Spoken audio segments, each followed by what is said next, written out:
the Andy and Dave Daily right here on the Muskegon Channel. Andy O'Reilly, that's Dave Cackley. He's alongside me, and I've got a weird feeling about today because Dave has got this smited girlfriend attitude going on. What?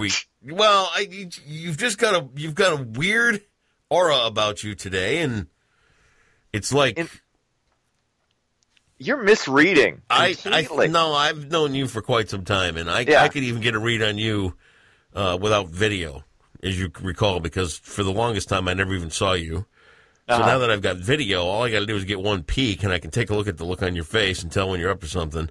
So you either A, have a court appointment after we get done, or B, are going to the free clinic. No. I do have jury duty, though. You do? I got to make that phone call on the Friday before the Monday that you're supposed to report for it to see. Next week you've got jury duty? I think I do. I don't know if that means I'm actually going to get selected, but I believe I have to appear. Ooh. And they so is that what you're on pins and needles about, or do you got something else? No, I'm not on pins and needles about anything. I did have a 5-hour energy with protein about 5 o'clock this morning, and I'm kind of winding down off that a little bit. So maybe that's it. It's it's some chemical enhancement that you're getting the vibe from. I don't know. I'll bet you're a real treat with a 5-hour energy at the TV. Oh, I'm bouncing off the walls. Yeah, a little bit. Because I sip it over the course of like 2 hours, so it slowly starts to gin up, and by like 6:30 or so, I'm just like this all over the place. So, yeah. Is there anything else you'd like to declare, Dave? Is there anything else that you'd like to get off your chest? No, not at all. Because there's something going on with you behind the scenes. I know. Nothing going on at all. What? What? You think I need to make some announcement? No, I'm good. All right. No, I'm fine. Your conscience. Feel good. My conscience is pretty clear, yeah. You sure? Mm-hmm. Don't add lies to the top Why of the wouldn't it be? Why wouldn't it be? Just saying. All right. Feel good. All right. All right. So whatever's on your mind other than the news, you put that aside for a moment. Okay. I will focus on your intense newscast here. All right. And feel free to editorialize. And then there's you. And here you go. You ready? This is my attention face. Okay, good. Feel free to jump in at any point. Okay, I'm ready. All right, let's do it. North Korea is threatened to launch. Jump in. Okay, go ahead. I was kidding. You just disrupted the flow of the newscast. Sorry about that. Because you didn't have something serious to say right there. Don't be all something. Well, I'll tell you this: your screen is frozen up. You're just kind of just sitting there. Now, how about now? No, you're still just sitting there. You're still frozen? Yep. I'm still just. I'm still frozen. Now I'm back. Now we're back to live action, live video. It's kind of like watching Max Headroom. Oh, gotcha. All right, let's try this again. This time I'm all ears. All right, what were you saying about North Korea? North Korea has threatened to launch preemptive military strikes against the U.S., including targeting the island territory of Guam. Pyongyang's provocation came in the wake of the most aggressive language yet from President Trump, who vowed to unleash, quote, fire and fury if North Korea continued its threats. Nikki Haley down at the UN has done a fantastic job, by all accounts, dealing with this so far as being kind of like the face and the voice of the United States and its dealings with regard to the sanctions that have come against North Korea. The more shouting that comes from kind of both sides on this, the less worried I am. Really? I'm more worried when everything's kind of quiet and like when they had that meeting and everybody came out kind of grim-faced when there was that like top-level secret meeting. Now when there's a lot of this yelling kind of back and forth, I'm not as concerned. Well, the whole thing makes me pretty uncomfortable because the stability level of both leaders is in question, and it's not good. I'm not worried about our stability at all. I'm worried if you're going to be worried. If you're going to be worried, you're worried about North Korea. Let's not put. Look, I know we've got a cartoon character for a president, but let's not pretend he's on the Kim Jong-un level of crazy or bad. This is an evil, crazy guy we're dealing with. Trump's neither evil nor crazy. He's a character. That's what he is. And by the way, what? I personally know Nikki Haley. I know you did. You've name dropped her before. That's what we do. You've rubbed elbows. You've conversed. Arlington. Hello. Of course, and now that you're a big time politician now, that relationship, big time politician. That relationship is just going to continue to grow by leaps and bounds. It was a weird day, man. I mean, we're in Darlington, South Carolina. One minute I'm talking to Richard Petty. The next minute I'm talking to some guy with a fizzing tooth. The next minute I'm talking to Nikki Haley. The next minute I'm talking to that country music guy that's like 8 feet tall and he's got that really deep voice. I can't remember his name, but that was just. And then the next minute, all kidding aside, I'm running interference for Ryan Newman's wife so she can get back to her hauler because security just failed behind the stage at the NASCAR driver introduction thing. Chrissy Newman comes out and she goes, "Can you help me get out of here?" It's like, yeah, okay. Yeah, I'll move some people around. That's what I did. Yeah. Back to your bouncer days at the Orbit Room. They call me Dalton. Bouncing people's heads off doorways on the way out. Country music legend Glen Campbell has passed away after a long battle with Alzheimer's disease. Campbell was best remembered for Rhinestone Cowboy, Gentle on My Mind, Southern Nights, and The Hand That Rocks the Cradle. He was 81 years old. Sad, but he was 81. And, do you know? Long, illustrious career. A beautiful career, wonderful guy. Yeah. Did you know that Glen Campbell was a Beach Boy? No, I didn't. Did you know that Glen Campbell was one of the biggest session musicians of the 60s?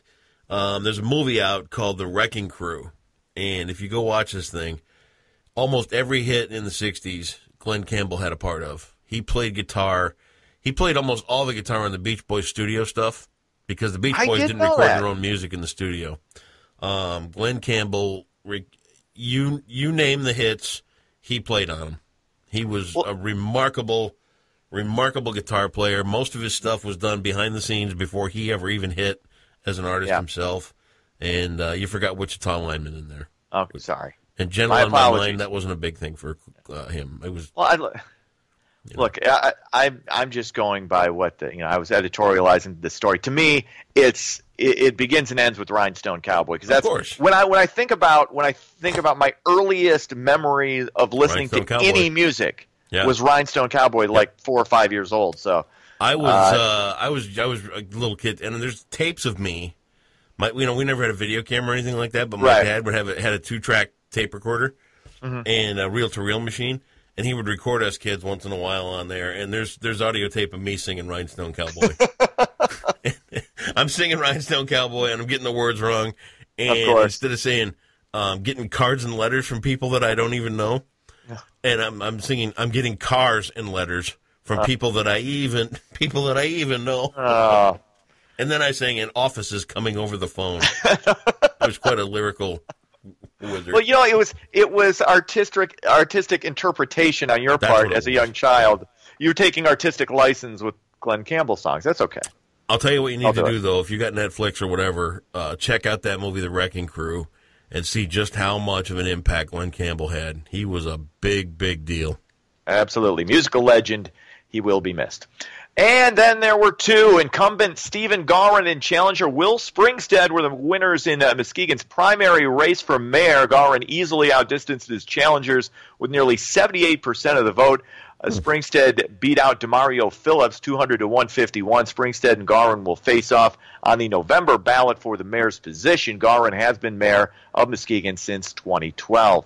In other election news, Spring Lake voters rejected a measure to discorporate the village, and the Dalton Township Fire Department millage request was approved by a vote of 366 to 326. So lots of people got out and voted, and the millage is passed, and things are looking good. All right. Sports. Cubs lose. Frisco doubles up the Cubbies 6-3. The Tigers lose to Pittsburgh 6-3. And former Detroit Lions linebacker DeAndre Levy is suing his former team. Levy claims that the team cleared him the day before he was cut, despite 3 other doctors saying his knee was still in bad shape. Now, this is one of those things that NFL teams do a lot when they're looking to cut a guy who's been injured. They will either ask him if he's okay or he gets passed on the physical. So because if he's still hurt, there's usually like some injury settlement or something the team has to pay. But if he's cleared to play and the doctor says he's okay, well, you're cut. we don't have to pay anything. So it'll be interesting to see what happens with the Lions. And I mean, these suits from players against teams are actually fairly common when there are injuries involved. So we'll see if he gets any bank out of it. Who knows? That's the thing that people forget when it comes to NFL players. These contracts are not guaranteed, as opposed to Major League Baseball or the NBA. You sign a $100 million contract for X number of years, you get that money, regardless of injury or not. In the NFL, the only thing you're guaranteed is your signing bonus. So we'll have to see what happens with DeAndre and the Lions. But that is sports. I'll tell you what, I want to circle back to the Tigers real quick. Okay. We were watching the game last night, and we're getting to that point of the year where there is nothing good about watching a Tigers game anymore. I'm sick of the announcers. I'm sick of the team. I'm sick of, and then Cindy, she starts in with her cussing and swearing about the team and carrying on. It's like, I'm sitting there last night, I'm like, this isn't even fun. Why are we even tuned in? Well, it's a team that's mired in mediocrity. They're not going to the playoffs, and they're just playing out the string. And the thing with baseball is it's a 162 game season. It's a daily grind. And it's you get 100 plus games in, and you're like, is this over yet? I know. I really wish Fox Sports would go after Dan Dickerson and get him in there to call these games, because the Mario and Rod thing, I just can't take it anymore. I really sit there in the chair and just boil listening to those two try and muddle their way through a broadcast. A lot of it, but please leave each other alone and stop talking to each other and pretending you like each other. It's like, oh my God. And then the answer. I don't want to get off on a rant here, but then you get the side characters, right? When the Tigers are getting their ass kicked, they keep throwing it out to that Johnny guy out in the stand like he's the clown. Yeah. Like, hey, I'm out here eating this sandwich, everybody. Take a look at this. It's like, who cares? Hey, I found this drunk fan. Take a look at him. It's like, that's what we got to watch now because the Tigers stink. You interviewing the drunk guy out in the left field? Really? And then Craig Monroe. Is there any credibility to this guy at all with his analytics? See, everything. Get the season over with. This is the problem when a team is not playing well.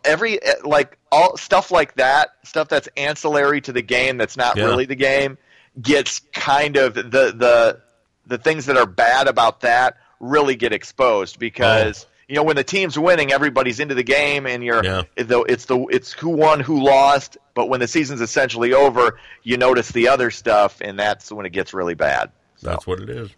Absolutely. Go enjoy your Wednesday, Dave Cackley. See ya.